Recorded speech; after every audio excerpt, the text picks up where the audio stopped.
এই পৃথিবীতে ভালোবেসে ভালোবাসার মানুষটাকে নিজের করে রাখাটা বড় কঠিন।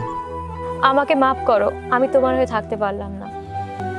এই আক্ষেপের শহর আমাকে তোমার হতে দিল না।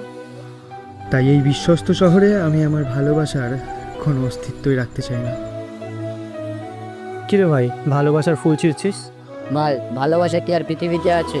আপনারা যেটা ভালোবাসা বলেন ওটা আমাদের জন্য অভিশাপ। জানি না কোন নরবশী আমার মাকে ভালোবাসার প্রতিশ্রুতি দিয়ে আমাকে জন্ম দিয়ে রাস্তায় ফেলে চলে গেছে। ভালোবাসায় যন্ত্রণাগুলো নির্ধারিত, তবে অবহেলা দূরত্বের কারণ। পরিবারের বিরুদ্ধে গিয়ে বিয়ে করতে হয়েছিল, কিন্তু আমি এখন অনেক সুখী। হতে পারে ভালোবাসা পূর্ণতা পায় অসমাপ্ত ভালোবাসার স্মৃতিতে।